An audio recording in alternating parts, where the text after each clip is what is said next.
मैं अपने सारे गुनाहों को धो कर आया हूँ। मैं अपने सारे गुनाहों को धो कर आया हूँ। ऐसा लगता है जन्नत से होकर आया हूँ। मैं अपने सारे गुनाहों को धो कर आया हूँ। ऐसा लगता है जन्नत से होकर आया हूँ। मदीना या चारों धाम नहीं जाने की हैसियत मेरी। मदीना या चारों धाम नहीं जाने की हैसियत मेरी। इसलिए मैं अपनी माँ के कदमों में सो कर आया हूँ। नमस्कार, आदाब, सत श्री अकाल। मैं हूँ समीर आयोग और आप देख रहे हैं रियल स्टोरी। आज की सच्ची घटना जो मैं आपको बताने जा रहा हूँ, ये घटना है उत्तर प्रदेश के बलिया जिले की। बलिया जिले में एक कस्बा आता है रसड़ा। रसड़ा के अंतर्गत एक गांव आता है। उस गांव के रहने वाले प्रभुनाथ जी की कहानी है। दोस्तों, उनकी मृत्यु अभी 27 फरवरी 2024 को हुई है। उस मृत्यु के इर्द गिर्द में जो घटनाएं हुई हैं वो मैं आपके बीच रखना चाहता हूं, क्योंकि ये जो घटनाएं हुई हैं ये बहुत ही महत्वपूर्ण है आज के समाज के लिए। क्योंकि हम लोग जिस समाज में रहते हैं, माता पिता और बेटा बेटी के बीच, उस समाज में इन परिवार के संस्कार में क्या गलतफहमियां रह गई हैं, क्या चूक हुई है उनसे, ये चीजें मैं आपको बताना चाहता हूं। क्योंकि ये बहुत ही जरूरी चीज है, ये बहुत ही संवेदनशील चीज है कि हम जिन बच्चों को इतने लाड़ प्यार से पालते हैं, उनके लिए भोजन खाना का इंतजाम करते हैं, वो बच्चे अगर हमारा ख्याल नहीं रखते हैं तो फिर उसका अंजाम क्या होता है, ये चीजें मैं आपको इस बीच रखना चाहता हूं। दोस्तों, ये प्रभुनाथ जी एक मजदूर थे जो भट्टे पे ईंट पाथने का काम किया करते थे और उसी की कमाई से अपने परिवार का भरण पोषण किया करते थे। इनके परिवार में उनकी पत्नी, 5 बेटे और 6 बच्चियां थीं। ये 13 लोगों का परिवार था। और एक मजदूर व्यक्ति जो कि खुद भी नशा करने वाले व्यक्ति थे, वो गांजा पिया करते थे और वो शराब भी पिया करते थे। इस कंडीशन में उनका परिवार कैसे पला होगा, आप ये सोच सकते हैं। इस स्थिति में रहते हुए उन 11 बच्चों का पालन पोषण उन्होंने किया, लेकिन अपने खुद भी अनपढ़ थे और इन सारे बच्चों को भी अनपढ़ रख दिए। किसी भी बच्चे को उन्होंने सरकारी स्कूल में भी नहीं भेजा। 1, 2, 5 की भी पढ़ाई बच्चे नहीं कर पाए, सब के सब गंवार रह गए। इसलिए वो बच्चे भी, कोई कुपोषण का शिकार हो गया, कोई अज्ञानता का शिकार हो गया, सारे लोग नशेड़ी हो गए। उनके 5 बेटे नशेड़ी हो गए। वो भी उन्हीं की तरह नशा करते हैं, मजदूरी करते हैं और जिए जाते हैं। लेकिन ये जो घटना हुई है 27 फरवरी को, इनकी मृत्यु हुई है प्रभुनाथ जी की। प्रभुनाथ करीब 60 साल की उम्र में ही उनका देहांत हो गया है। लेकिन वो अभी मरे नहीं होते, क्योंकि उनकी जो बीमारियां थी उनका इलाज हो सकता था। लेकिन इनके जो 5 बेटे हैं, इन्होंने कभी ये महसूस ही नहीं किया कि मेरे पिताजी बीमार हैं और उनको इलाज चाहिए। अगल बगल के पड़ोसी लोग भले उनका हाल जानने के लिए जाया करते थे।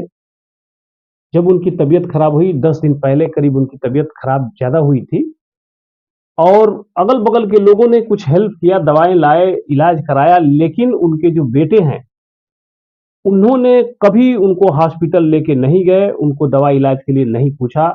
तड़पते तड़पते उनकी 27 फरवरी को निकल गई। 27 फरवरी को जब वो दुनिया छोड़कर चले गए, उनकी लाश रखी हुई थी। लेकिन फिर भी उनके जो बेटे हैं, किसी ने उनकी सुध लेने का वो नहीं किया। सब लोग ठीक उसी तरह शराब पी करके इधर उधर कर रहे थे।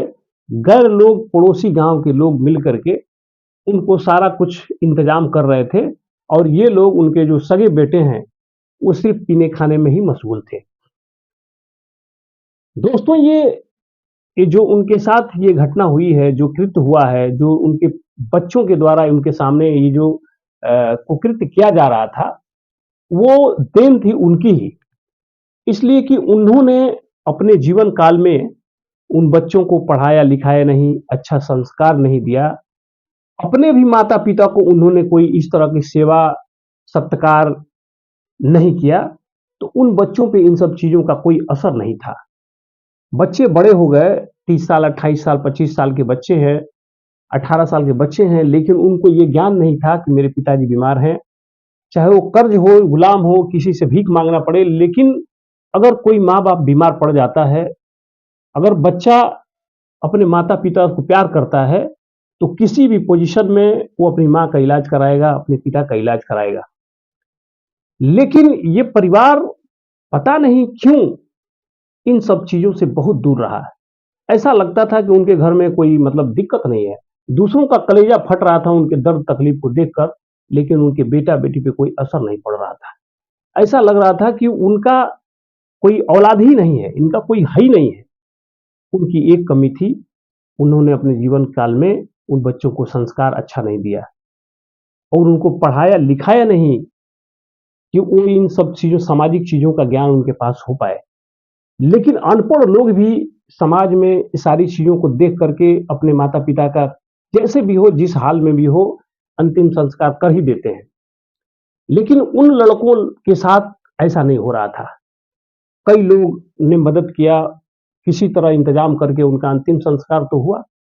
लेकिन सबसे ज़्यादा दुःख की बात ये हुई कि उन बच्चों के अंदर थोड़ा भी दुःख नहीं था, थोड़ा भी अपने पिता के मरने का दुःख नहीं हुआ कि हमारे पिताजी मर चुके हैं, बल्कि वो लोग ऐसा लग रहा था कि नशे में धुत होकर के डांस कर रहे थे, उसके पिता की लाश वहाँ रखी हुई थी और वो लोग डांस कर रहे थे।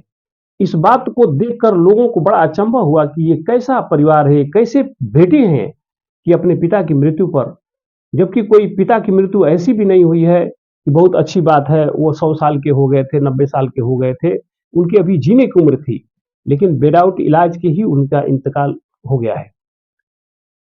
ये सिर्फ एक संस्कार की कमी रह गई थी। आज के समाज में हम बच्चों को कितना प्यार करते हैं, उनके ऊपर कितने पैसे खर्च करते हैं, लेकिन अगर हम उनको एक अच्छा संस्कार नहीं देते, अपने माता-पिता को कैसे आदर करना है, हम अपने माता-पिता का जब आदर करते हैं, तो बच्चे भी हमारा देखते हैं, कि मेरे पिताजी अपने पिताजी का कैसा आदर करते हैं, कैसा सम्मान करते हैं, कैसा रिस्पेक्ट करते हैं, तो वैसा अपने भी बच्चे करते हैं। इसलिए हम हम हम भी अपने माता-पिता का ऐसा संस्कार जब देंगे, अपने बच्चों को देंगे, तो हमारे माता-पिता की जब हम इज़्ज़त करेंगे, तो हमको भी वो सम्मान, वो इज़्ज़त मिलेगा।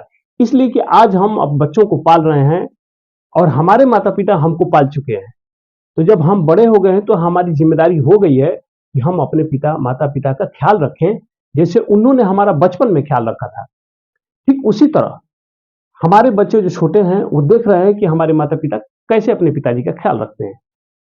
इसलिए दोस्तों कभी भी अपने माता-पिता का ख़्याल रखिए, इसलिए कि वो ज़िंदगी जो है उन्हीं की दी हुई है, चाहे जिस हाल में भी होंगे, उन्होंने हमको पाला-पोसा, तो हम हमको इस लायक बनाया, इसलिए हमें अपने माता-पिता का भरण-पोषण, उनका देखभाल, उनकी दवा, इलाज से लेकर के अंतिम संस्कार तक सारा कुछ करने की ज़िम्मेदारी हमारी है और वही देखकर हमारा बच्चा भी वही व्यवहार हमारे साथ करेगा। दोस्तों, ये कहानी आप लोगों के बीच रखने का मेरा सिर्फ़ एक ही मकसद था कि आज की जो जनरेशन है, इन सब चीज़ों, संस्कारों से दूर होती जा रही है। कम लोग हैं ऐसे जो अपने माता-पिता का आदर नहीं करते, लेकिन ये भी नहीं होना चाहिए। इसलिए कि हर माँ-बाप अपने बच्चों से यही उम्मीद रखता है कि मैं जब हम बूढ़े हो जाएँगे, तो हमारा बेटा हमारा आदर करेगा, हमारा ख़्याल रखेगा, हमारी ज़रूरतों को पूरा करेगा। जबकि हम बचपन में अपने माता-पिता पे निर्भर रहते हैं कि हमारे माता-पिता हमारी सारी ज़रूरतों को पूरा करते हैं। ठीक उसी तरह बुढ़ापे में माता-पिता को ये उम्मीद होती है कि मेरा बेटा मेरे लिए इन सारी ज़रूरतों को पूरा करेगा। दोस्तों, अपना ख़्याल रखिए, सचेत रहिए, जागरूक रहिए और अपने माता-पिता का भी ख़्याल रखिए क्योंकि चंद दिनों की बात है, आज हैं, कल नहीं रहेंगे, लेकिन उतने में भी अगर थोड़ी-सी कमी रह जाएगी, तो दुनिया कहेगी कि इसने अपने माता-पिता की सेवा नहीं की, अपने माता-पिता का ख्याल नहीं रखा। जय हिंद, जय भारत।